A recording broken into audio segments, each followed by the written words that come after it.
what I'm about to share with you. What to do with $1. Here's my first bit of advice. Never spend more than 70 cents. Never spend more than 70 cents. Now, you got to pick some number, and the number you pick is going to be determined by your philosophy.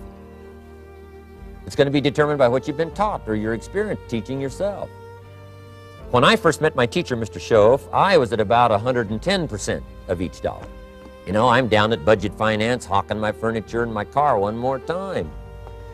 And then I learned a whole better formula for financial independence. Number one, don't spend more than 70 cents. Now, kids say to me, well, okay, what do I do with the other 30 cents? And here's what I teach them. 10 cents for charity.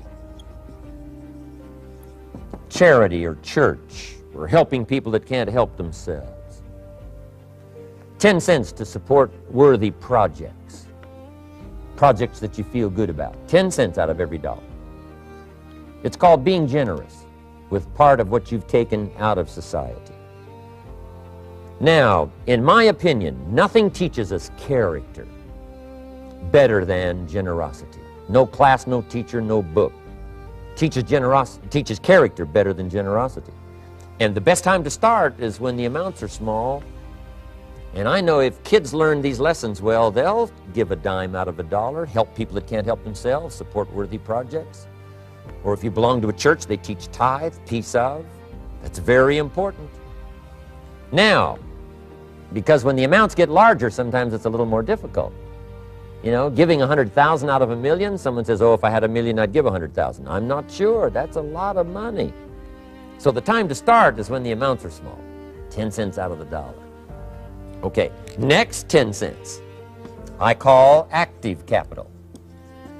Active capital means do something to make a profit. Active capital. Set aside a portion of your income. Wages are okay, but I'm telling you, wages will make you a living. Profits will make you a fortune. So set aside part of your income as capital, called active capital. Any kind of project you can possibly think of, you can possibly come up with.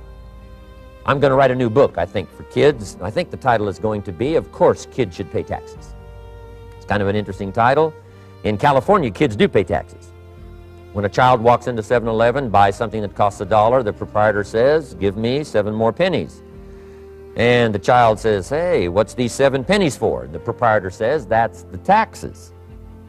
Kid says, well, hey, I'm only 8 years old. Proprietor says, congratulations, you're my youngest taxpayer. Give me the money. So in California, where I live, kids do pay taxes. Big question is, should they? And my book will answer that question. Of course, kids should pay taxes. Nothing is for free. If you want to ride your bicycle on the sidewalk instead of in the mud, you got to pay the 7 pennies. Nothing is free, so we all have to pay. So, 10 cents out of your living, out of the money you earn, set aside for capital. Capital to try your best to show a profit. And in my book, it's going to be all kinds of ways kids can make money, right? 2 bicycles, one to ride and one to rent. I mean, you know, it doesn't take long to figure out some enterprise that'll start making a profit. Then you must jot this down if you're taking notes. Profits are better than wages. One, you can't usually start wages until you're about 16, 15, 16, but you can make a profit long before you're eligible to start earning wages. And then there's no limit to profits, and they can double and triple and quadruple. You know, there's no limit. It's incredible how fast profits can grow. So profits are better than wages. Wages make you a living, profits make you a fortune. Now, the third 10 cents is vitally important. I call it passive capital. Capital you let somebody else use. A financial institution, stocks and bonds, mutual funds, whatever. Let someone else use it. You furnish the money. They use it to make a profit, but they pay you for the use of it, called interest. And here's one of the things that'll make you financially independent fairly quickly, and that's called compound interest. And this is how you get it. Letting someone else use a portion of your money, your substance.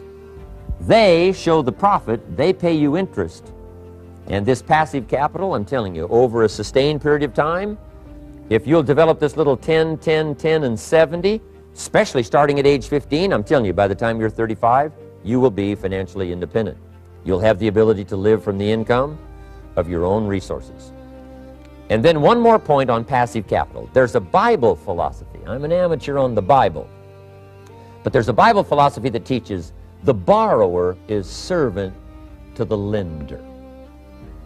And if you want to be in a powerful position as you grow older, finally when you become mature, maybe have your own business, things have worked out for you for the future, the position you always want to be in is the power position. And that's called the lender. The lender is the power position.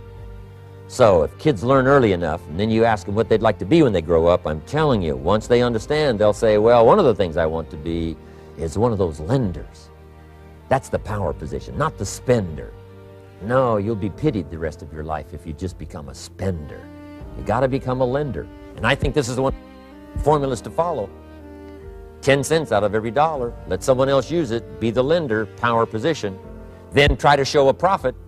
Can't we teach our children how to take $1, search the neighborhood, find a broken wagon, pay $1 for it, bring it home, you know, clean it up, sand it until it's clean, paint it red till it shines, straighten out the wheels till they're true, take it back to the neighborhood, sell it for $5?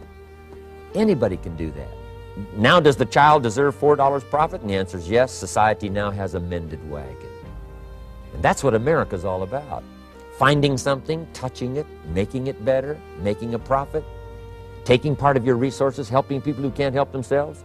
Let someone else use it to make a profit. Some projects require more capital than one person has. Exciting. And then let them pay you for the use of it. Capital in the hands of the kids, capital in the hands of the people. Enterprises that make a profit, enterprises that grow. It's the hope of our future. So that little simple formula, I hope will help you.